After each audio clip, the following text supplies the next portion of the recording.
E aí, galera, tudo certo? Eu fiz uma seleção de algumas questões para a gente conversar aqui na Semana da Residência, que são de alguns assuntos dentro da ginecologia que eu acho que vale a pena a gente abordar com vocês. Esses assuntos são assuntos que costumam aparecer quando a gente fez toda a seleção de questões de provas de residência, na verdade, a gente sabe que alguns assuntos acabam sendo assuntos mais perguntados, isso de uma forma bem uniforme em todas as provas do Brasil. Então, deixa eu mostrar para vocês. Então, nós vamos falar sobre a Semana da Residência. E o primeiro assunto que eu quero mostrar para vocês é o assunto endometriose. Endometriose, galera, sempre cai. Se a gente for pegar assim, ó, da região norte, da região nordeste, sudeste especialmente, sul também cai bastante e também no centro-oeste sempre tem questão de endometriose. Porque é uma patologia super comum na população feminina e todo médico generalista tem que ter uma noção básica de endometriose para poder atender, para poder fazer aquele atendimento generalista, né, na unidade básica de saúde. Olha só, deixa eu mostrar para você. Essa questão é uma questão da Santa Casa de São Paulo, de 2013. Eles, na verdade, dão um caso clínico, né, de uma paciente que tem 30 anos, que ela tem uma queixa de dismenorreia intensa, que tem uma dor pélvica, essa dor pélvica é cíclica e intermenstrual. E aí eles examinaram e viram que tinha um nódulo violáceo no fundo de saco. Então, na verdade, o que eles estão querendo? Essa é a típica questão da Santa Casa de São Paulo, que também aparece bastante nas provas do SUS São Paulo e nas provas da UERJ, no Rio de Janeiro, também eles gostam de perguntar. É um cenário, um caso clínico de uma paciente relativamente jovem, que começa a ter uma dor pélvica cíclica. Essa dor, ela acontece antes da menstruação e durante a menstruação. Então, a gente vai dizer que é uma dismenorreia, é uma dor associada à menstruação. Lembra que dis significa dor, menorreia, menstruação. Então, menstruação dolorosa. E essa paciente tem algum indício no exame físico, pode ou não pode ter algum indício no exame físico sugestivo de endometriose. Nesse caso, era um nódulo violáceo no fundo de saco, que é um implante que foi conseguido visualizar pelo exame especular. Às vezes se consegue, né, com o exame especular, a gente visualizar um nódulozinho violáceo no colo do útero ou no fundo de saco, e aí então a gente realmente tem um diagnóstico muito provável de endometriose. Olha só essa aqui, ó. Essa aqui é do SUS Bahia, de 2015. Eles colocam, na verdade, uma paciente que tem dismenorreia intensa, vê que é uma paciente mais jovem, 20 anos, e essa paciente, na verdade, então tem essa queixa, que é uma queixa já mais crônica, de dor pélvica crônica, e é realmente associada à menstruação. E aí vem a pergunta básica: qual é a hipótese diagnóstica mais provável? É claro que é a endometriose. Essa dismenorreia de longa data, a gente vai pensar em endometriose. A segunda pergunta, galera, eles querem saber qual é o exame padrão ouro para fazer o diagnóstico. Não esquece disso, olha só, o exame padrão ouro para diagnóstico de endometriose é a videolaparoscopia. É necessário, é fundamental para, se a gente quiser bater o martelo do diagnóstico, a gente precisa fazer uma videolaparoscopia, visualizar os implantes de endometriose e fazer uma biópsia desses implantes. Porque o diagnóstico anatomopatológico, ele é um diagnóstico necessário. Na verdade, antigamente não se precisava, né? Só a videolaparoscopia, mostrando que a gente enxerga implantes de endometriose, já era suficiente. Hoje em dia se mudou, então, essa classificação e se considera que a gente precisa fazer a biópsia para ter o diagnóstico histológico definitivo. Então, esse é o padrão ouro. Não necessariamente a gente vai fazer, né, uma videolaparoscopia numa menina jovem que não quer engravidar. A gente pode tentar um tratamento empírico, até porque a vídeo ela é um tratamento, ela é um procedimento invasivo, né? Mas se eles perguntarem o padrão ouro é sempre a videolaparoscopia com a biópsia dos implantes. Beleza? Tranquilo? Olha só essa aqui, ó. Essa aqui é da Unicamp, lá de Campinas. Também é um caso de uma paciente de 25 anos que tem... vocês veem como as coisas se repetem. Olha só que coisa impressionante. A gente muda de local, a gente muda de região e as coisas se repetem. É quase as mesmas frases. É aquela menina que tem dismenorreia ou uma mulher mais madura que tem queixa de dismenorreia, de dor pélvica cíclica e infertilidade. Nesse caso, eles dizem que ela também tem infertilidade, que é outro fator que fala muito a favor de endometriose. Lembrem que endometriose é uma das grandes causas de infertilidade no Brasil. Na verdade, a segunda causa de infertilidade no Brasil é a endometriose. A primeira é sequelas de doença inflamatória pélvica. Depois a gente tem a endometriose como uma grande causa de infertilidade. E eles falam, na verdade, alguma coisa mais específica. A Unicamp, eles costumam pegar coisas mais específicas dentro do tema. Não é só para dizer qual é que é o diagnóstico. Não, na verdade, eles dizem que ela tem um cisto anexial de 5 centímetros à direita, ele tem conteúdo espesso, e aí eles repetiram de novo, depois de 3 meses, e viram que continuava lá, esse mesmo cisto no anexo direito, com as mesmas características. Então, ela tem uma dor pélvica muito característica, ela tem infertilidade e tem essa lesão anexial de 5 centímetros, o que você pensaria? Bom, eu pensaria em endometriose, beleza. Mas o que a endometriose pode provocar no ovário? Lembra que os implantes de endometriose no ovário, eles podem se encapsular e formar os endometriomas. Então, o que essa paciente tem é endometrioma. Na verdade, o endometrioma é um implante de endometriose no ovário, encapsulado no ovário. Tem gente que confunde isso. Cuidado, porque a prova sabe que vocês confundem. Às vezes as pessoas acham que tudo que é implante de endometriose é endometrioma. Não. Implante de endometriose é implante de endometriose. Ponto final. Endometrioma é endometriose no ovário, totalmente encapsulada no ovário. O nome endometrioma se dá para endometriose ovariana, certo? E aí eles perguntam o que fazer. O que você faria?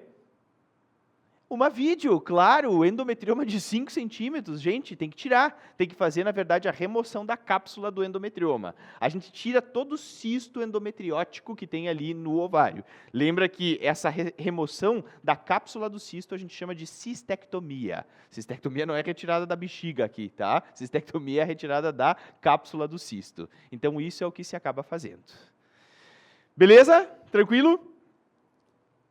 Essa aqui é da Associação Médica do Rio Grande do Sul. Eles colocam assim, a relação entre endometriose e infertilidade pode ser explicada por... Então, eles querem, na verdade, alguma coisa mais específica. Na Associação Médica do Rio Grande do Sul é tipo a Unicamp também. Eles não dão assim só o caso clínico e dizer qual é que é o diagnóstico mais provável. Não. Eles dizem assim, qual é a relação que a endometriose tem com a infertilidade? Trocando para português mais simples, eles querem saber assim, por que a endometriose causa infertilidade?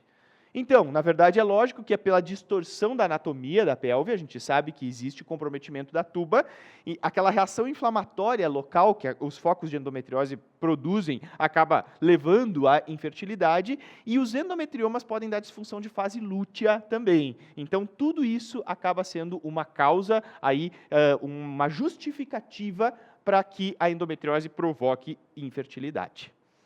Certo? Então, vocês veem que tem instituições que cobram de uma forma mais genérica e tem instituições que cobram de uma forma mais específica, que eles querem saber assim, bom, exatamente o porquê que a endometriose provoca a infertilidade. Ou que nem a Unicamp, o que você faz com um endometrioma? Opera ou não opera? Ok? Tranquilo? Muito bem. Essa aqui é do SES Rio de Janeiro. Eles dizem assim, é uma paciente, na verdade, que tem, então, aí, um aumento do volume ovariano, ela tem, na verdade, uma dismenorreia leve e foi feito o diagnóstico de endometriose. Já se sabe que essa paciente tem endometriose. E aí eles perguntam assim, ok, feito o diagnóstico, qual é a melhor forma da gente tratar, da gente conduzir essa paciente? O que vocês acham? Galera, isso também cai sobre endometriose. Eles gostam de perguntar, depois que você fez a vídeo, que você tem o diagnóstico firmado de endometriose, o que é que a gente faz para tratar a nossa paciente? A gente usa anticoncepcional combinado, oral contínuo. Essa é a primeira opção. Você prescreve para ela, se a paciente não quer engravidar, é uma paciente jovem que está no menarca, que não quer engravidar, anticoncepcional contínuo, porque aí você deixa ela em amenorreia, esse é o objetivo do tratamento da endometriose, e aí então essa paciente ela vai tratar a endometriose e vai cumprir também a função de método contraceptivo. Beleza? Tranquilo? Jader, mas e se perguntar sobre injetável trimestral também poderia ser? Na verdade, o grande objetivo é deixar a paciente em amenorreia. A paciente com endometriose não pode menstruar, porque ela vai ter dor, certo? O resumo da ópera é esse, ela não pode menstruar. Então, qualquer coisa que deixe a paciente em amenorreia, ou que tenha o intuito de deixá-la em amenorreia, a gente vai, então, marcar como alternativa correta na nossa prova. Ok? Bora lá! Gente, fisiologia menstrual. Fisiologia menstrual é um assunto que, por incrível que pareça, ficou um tempão assim, até digamos que 2011, 2012, algumas questões passaram a abordar um pouquinho mais. Na verdade, não se abordava muito esse assunto nas provas mais antigas. E atualmente existe muito essa corrente, né? Todos vocês que passaram pela faculdade devem lembrar, até aqueles professores mais catedráticos das faculdades dizem: os alunos não estudam fisiologia, não sabem fisiologia, eles já querem ir direto para a prática e não estudam fisiologia. E eu acho que em função desse movimento, dessa onda, né, de que os alunos não estudam fisiologia, eles estão começando a perguntar mais. E está aparecendo mais questões de fisiologia nas provas. Olha só, deixa eu mostrar para vocês. Essa aqui é uma questão do SUS São Paulo de 2015. Bem básica, ó. Eles colocam assim: no ciclo menstrual normal, espera-se encontrar. E aí eles dão 5 alternativas e que vocês têm que dizer o que vocês esperam encontrar no ciclo menstrual normal. Geralmente, galera, o que eles perguntam é o seguinte: como que ela começa o ciclo menstrual? Ela começa com o FSH alto, beleza? Beleza. O que acontece com o estradiol na primeira fase, na fase proliferativa, que é a fase folicular? O estradiol começa a crescer.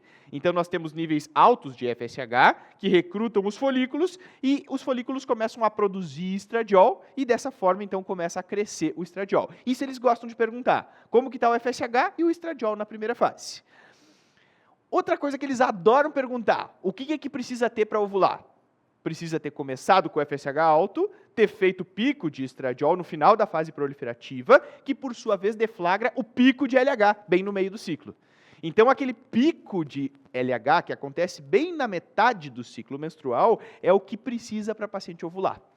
E, gente, em qualquer lugar do Brasil, eles adoram perguntar se uma paciente que tem níveis sempre altos de LH, se ela vai ovular.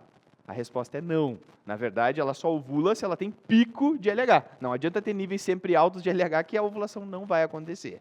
Então, isso eles gostam de perguntar. E, por incrível que pareça, uma das coisas que eu acho mais fáceis dentro do ciclo menstrual é a questão da progesterona. E, por incrível que pareça, eles perguntam muito isso também. Quando que sobe a progesterona? Na primeira ou na segunda fase? É lógico que é na segunda fase, na fase secretora ou fase lútea.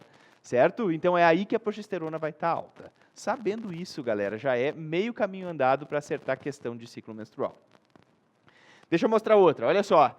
Olha só essa aqui, gente, também do SUS São Paulo. Eles colocam assim, ó: como que é o comportamento dos esteroides sexuais e das gonadotrofinas durante o ciclo menstrual?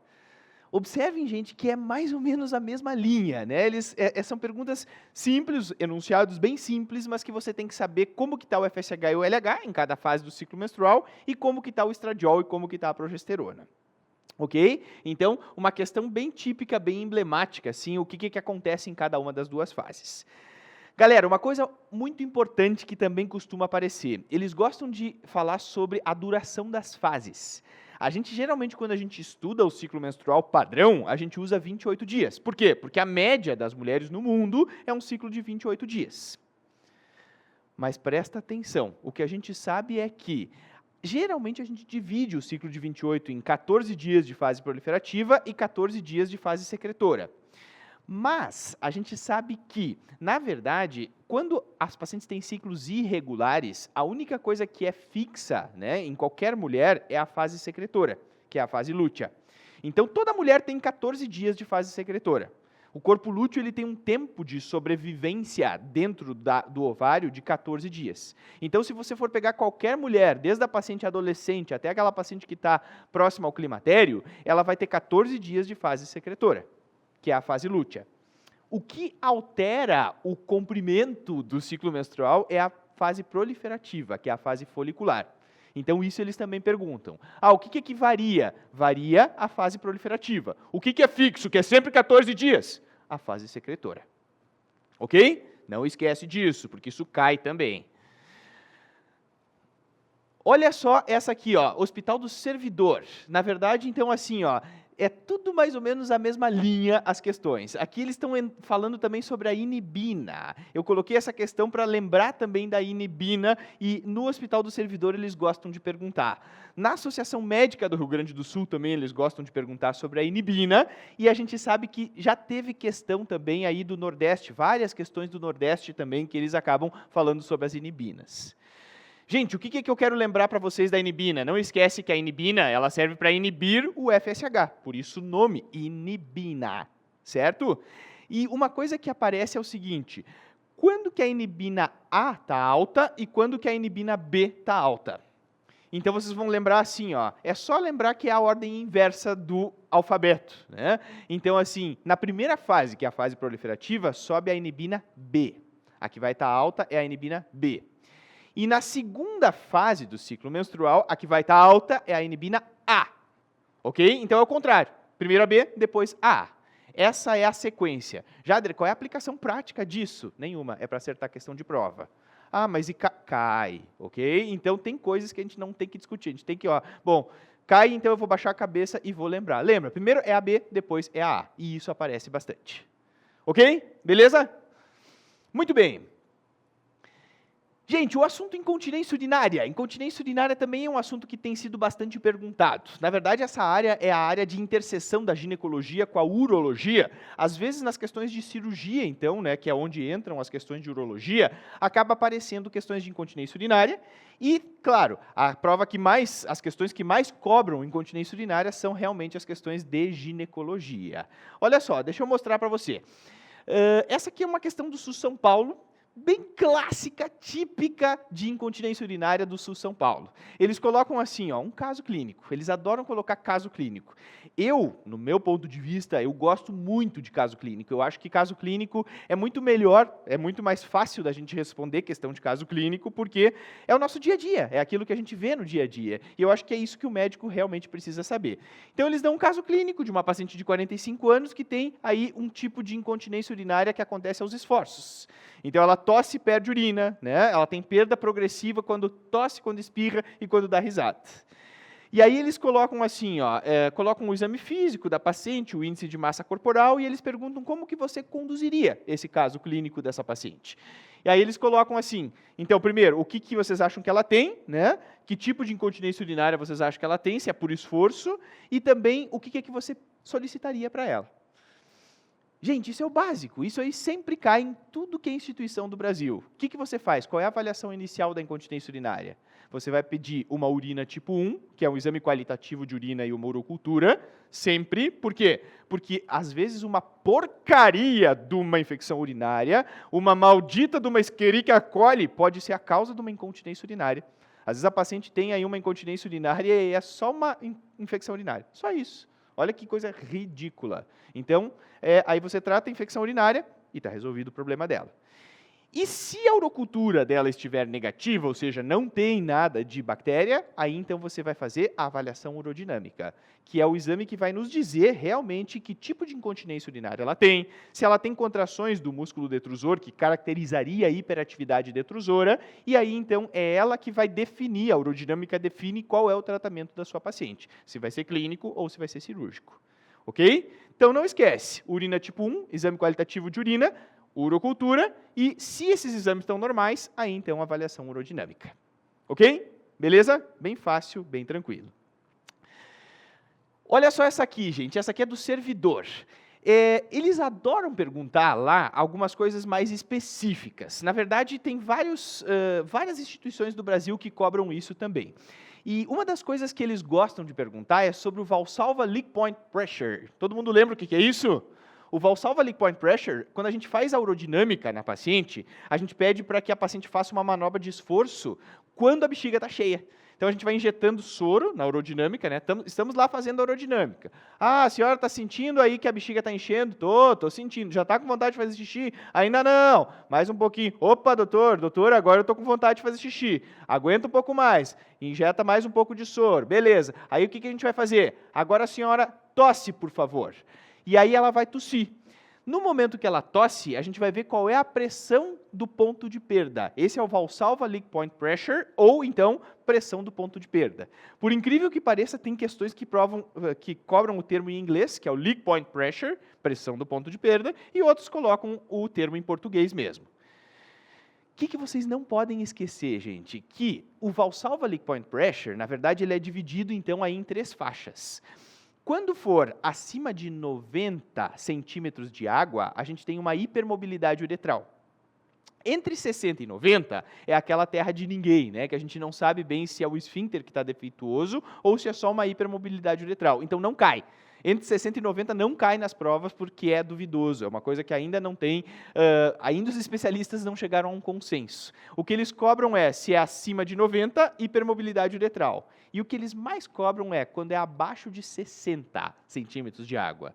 Se é abaixo de 60 centímetros de água, aí a gente tem uma deficiência esfincteriana intrínseca. Por quê? Ela está perdendo urina com uma pressão muito baixa. Ela mal e mal tem uma pressãozinha de líquido ali na bexiga e ela já perde. Então, é o esfíncter que está defeituoso, é uma deficiência esfincteriana intrínseca. E isso eles adoram cobrar. Qual é o valor do leak point pressure que é considerado como deficiência esfincteriana intrínseca? É abaixo de 60. Essa é a resposta. Ok? Então, nessa questão seria a letra E. Olha só, essa aqui da mesma linha, Rio de Janeiro, ó, a gente mudou então de prova, o ERG, e vocês vejam que eles dão também um cenário clínico, agora a outra eles não tinham dado cenário, eles só foi a pergunta bem direta, né? Mas nesse caso é a mesma pergunta, só que eles dão, na verdade, um cenário. E aí eles dizem que ela fez, na verdade, uma urodinâmica e a pressão do ponto de perda foi 100 centímetros de água. Aí eles querem saber qual é o diagnóstico. Gente, 100 é acima de 90. Acima de 90, o que é? Hipermobilidade, exatamente. Então, é hipermobilidade uretral e do colo vesical. Letra D é a resposta. Essa aqui é da Secretaria Municipal de Saúde de São Paulo. Então, eles colocam assim, ó, um caso clínico, né, de uma paciente que tem aí uma incontinência urinária, e eles dão aí um Valsalva Leak Point Pressure de 121, né, no estudo urodinâmico, e eles perguntam qual é que é a melhor conduta, qual é o melhor tratamento para essa paciente.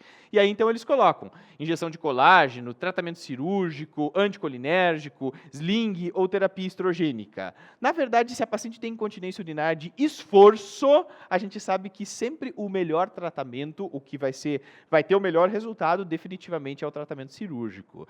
E a cirurgia é o nosso bom e velho sling, né? Que é a cirurgia de cinta, que a gente passa, ó, passa uma cinta em volta da uretra, e aí dessa forma a gente garante a continência da nossa paciente.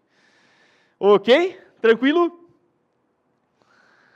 Mama! Doenças benignas da mama. Gente, esse assunto cai bastante. Por incrível que pareça, claro, o câncer de mama é super perguntado, super abordado, mas também as doenças benignas são muito perguntadas. Por quê? Porque, gente, muitas das consultas dentro da especialidade de mastologia que a gente atende é de doença benigna. Então, acaba aparecendo também e eles querem que vocês saibam.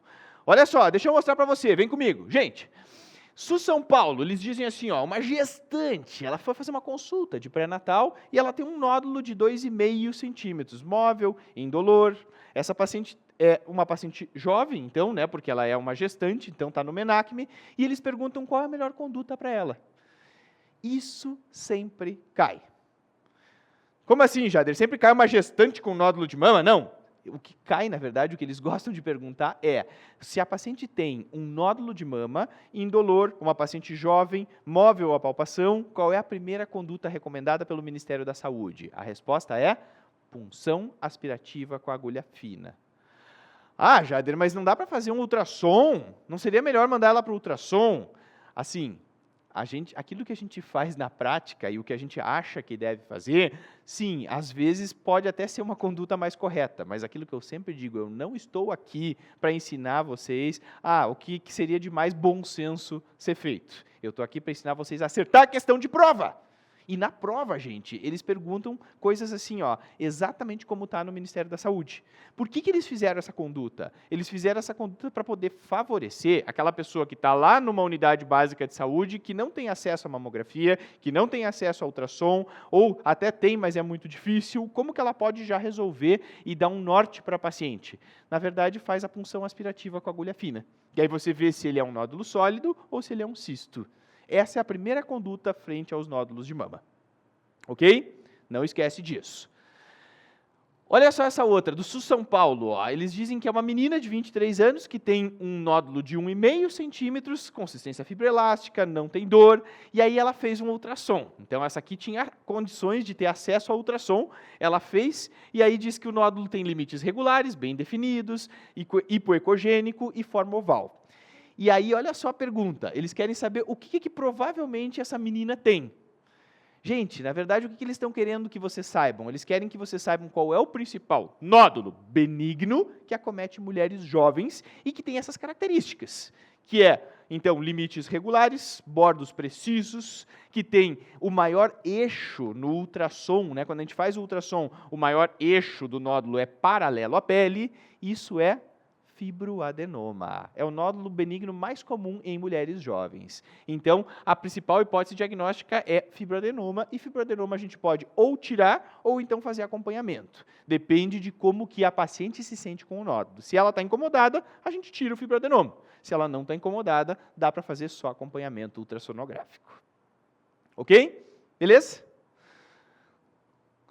Olha só essa aqui, ó, da Santa Casa de São Paulo. Essa aqui eles dizem assim, ó, que é uma paciente que tem 50 anos e ela tem derrame papilar, um derrame papilar bilateral. Ele é esverdeado e aí é espontâneo, totalmente espontâneo, não é quando ela aperta. E eles perguntam qual é a conduta qual é que é o diagnóstico mais provável. Gente, derrame papilar também aparece nas provas, eles gostam de perguntar. Eles adoram perguntar, no SUS São Paulo, então sempre cai, eles adoram perguntar derrame papilar. Dentro das doenças benignas da mama, o que mais cai na prova do SUS São Paulo é derrame papilar. E, gente, derrame papilar é facílimo, é muito fácil, não dá para errar a questão de derrame papilar. Primeira coisa assim, ó, que eles gostam de perguntar lá no SUS São Paulo, é, quando que você investiga um derrame papilar? Se ele é espontâneo ou se ele é provocado? Não esquece, quando é provocado, quando ela se aperta, aí a gente não investiga, porque é normal, é fisiológico. Agora, se ele é espontâneo, ela tira o sutiã no final do dia e está sujo, bom, aí você vai investigar. O que eles adoram perguntar na prova do SUS São Paulo? Na verdade, não só no SUS São Paulo, mas em todos os lugares quando cai derrame papilar é isso. A característica do derrame. Se ele for esverdeado e geralmente bilateral, aí você vai pensar em ectasia ductal, que é aquela dilatação dos ductos terminais da mama.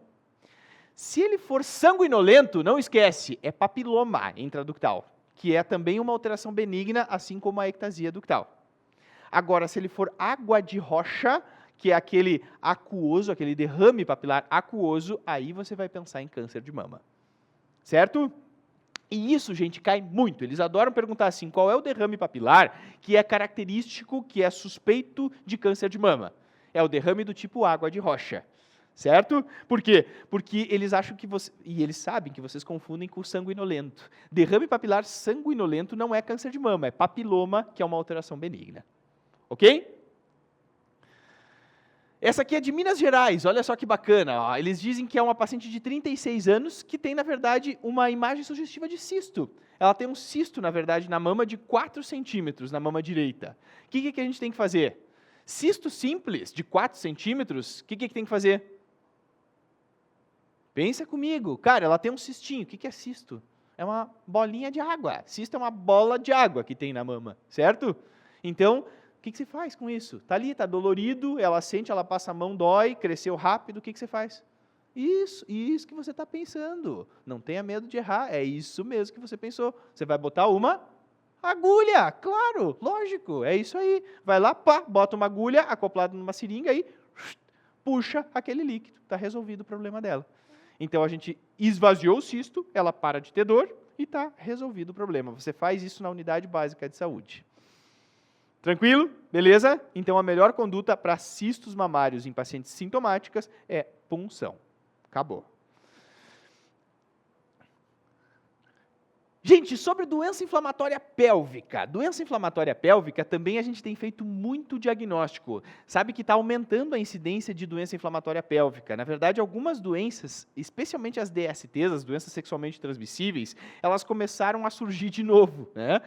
Agora, nos últimos 3 anos, houve um aumento de casos de gonorreia e especialmente de sífilis. Vocês sabem que está tendo uma epidemia de sífilis no Brasil. É uma coisa assim que não tem cabimento, a gente está voltando para trás em algumas coisas. E gonorreia e clamídia também, sempre foi muito prevalente, sempre teve muito caso de gonorreia e de clamídia, mas atualmente a gente está tendo mais. Olha só o que cai de doença inflamatória pélvica. Eles dão um caso clínico, geralmente é caso clínico, né? Então, essa aqui é da UERJ, do Rio de Janeiro. No Rio de Janeiro, às vezes eles dão um caso clínico, às vezes eles colocam perguntas mais diretas. Mas essa aqui é uma de caso clínico. Ó. Bem típica, é uma paciente de 35 anos, que ela tem aí uma dor pélvica importante, ela tem dispareunia, tem dor na relação sexual, né? E tem uma secreção vaginal amarelada, ok? Então, o que provavelmente essa paciente tem? Essa paciente tem, provavelmente, uma doença inflamatória pélvica. Como é que a gente suspeita de doença inflamatória pélvica no exame físico? Quando ela tem dor à mobilização do colo. Isso sempre cai nas provas. Eles adoram perguntar isso. Eles dizem assim, às vezes eles até dão um caso bem inespecífico, assim, e aí eles dizem, quando você examinou, ela tinha dor à mobilização do colo. Lembra como é que é a dor à mobilização do colo? Você vai tocar a paciente, então é aquela velha história, né? Pezinho na escada, e aí aquela frase infame, né, que muita gente diz, eu acho horrível essa frase, só um pouquinho, querida, isso mesmo que vocês iam dizer, exato, tem gente que diz, só um pouquinho, querida, e aí faz o toque, né, e imobiliza o colo do útero da paciente. Se ela tem dor, é uma coisa que gente, é uma das coisas mais matemáticas que a gente tem em medicina. Bom, desconforto ela vai ter, óbvio, sempre ela tem desconforto, mas dor à mobilização do colo é uma coisa muito brusca, a paciente pula na mesa na hora que a gente mobiliza o colo. Então ela diz, opa, assim quando a gente tenta mobilizar. Se você achou que ela tem dor à mobilização do colo, é porque ela não tem. Porque quando ela tiver, você vai ter a certeza. É uma coisa que é muito, muito gritante, assim. É que nem o sinal de Giordano, né? A punho-percussão lombar para pielonefrite. Se você ficou na dúvida, é porque não é uma punho-percussão lombar positiva. Porque, se for verdade, ela vai ter realmente muita dor. Você vai conseguir fazer o diagnóstico, é uma coisa muito escrachada, muito na cara para fazer o diagnóstico. Ok? Então, era para dar o diagnóstico. Olha só essa aqui, ó, Hospital do Servidor. Eles falam que a doença inflamatória pélvica é uma das causas de infertilidade, na verdade, as sequelas de doença inflamatória pélvica são realmente a principal causa de infertilidade no Brasil, e aí eles perguntam assim, ó, qual que é uma causa de doença inflamatória pélvica? Gente, isso aqui não pode esquecer, vamos lá, quais são as duas bactérias, os dois vilões causadores de doença inflamatória pélvica? Quem são eles? A gonorreia, a Neisseria gonorreae e a clamídia. Tá lá os dois bichos aqui, ó. Nha, nha, nha, nha, nha. São esses dois bichos aqui que causam doença inflamatória pélvica. Então, clamídia, óbvio, né? Ou clamidiose, para ser mais bonito, como eles colocaram aqui na prova. Olha como isso cai, olha só. Aqui, ó, vocês veem que eles colocam assim, ó, os agentes infecciosos mais envolvidos na doença inflamatória pélvica, quais são? Sempre cai isso, por incrível que pareça. Isso aqui não pode perder, gente. Não pode perder esse tipo de questão. C, clamídia e Neisseria. São os dois principais. Não esquece. Associação Médica do Rio Grande do Sul. Olha só. Eles colocam assim, ó. Associa a primeira com a segunda coluna. Eles, por incrível que pareça, lá no Rio Grande do Sul, eles costumam perguntar algumas coisas que são mais de caso clínico e também algumas questões de associar. Então, vocês veem que essa aqui é bem uma questão de associar assim, o que com o que. Então, eles colocam aqui, ó, 5 bactérias e os antibióticos que elas são sensíveis. Então, não esquece, isso também é fundamental. Além de vocês saberem que as duas principais bactérias causadoras de doença inflamatória pélvica é a clamídia e o gonococo, eles também querem que vocês saibam qual é o tratamento. Então, sempre que a gente faz um diagnóstico de doença inflamatória pélvica, a antibiótico terapia tem que ser voltada para essas duas bactérias. Ah, Jader, mas não faz cultura para ver qual das duas que é? Não, não faz cultura, o diagnóstico é clínico. Ah, mas às vezes é só por clamídia, às vezes é só por gonococo, mas às vezes é pelas duas. Então, não tem por que você saber qual das duas que é, você trata sempre para as duas. Essa é a regra. Guarda isso porque isso vai fazer você acertar a questão de prova. Sempre você trata as duas. E como é que se trata? Vamos lá. Como é que se trata a gonorreia? Sabe que foi feita uma pesquisa aqui no estado de São Paulo e mostrou que 50% dos médicos recém-formados não sabiam tratar gonorreia, gente. Como é que se trata a gonorreia? Se trata com ceftriaxona. Isso aí. Então, ceftriaxona é o tratamento para gonococo. Se você faz uma dose de ceftriaxona, pá, morreu o gonococo. Ok? E a outra que eles perguntam é, qual é o antibiótico para clamídia? O que se responde? Isso que você ia responder, doxiciclina, exatamente. Então, doxiciclina a gente usa para tratar clamídia. Ô Jader, vou fazer a pergunta que eu sei que vocês estão querendo me fazer. Mas e a azitromicina? Era isso, né? Eu sei que você está pensando nisso. A azitromicina também pode, também dá para tratar clamídia com azitromicina. Geralmente a gente prefere a doxiciclina. Por quê? Porque a doxiciclina tem resultados melhores no tratamento da clamídia do que a azitromicina.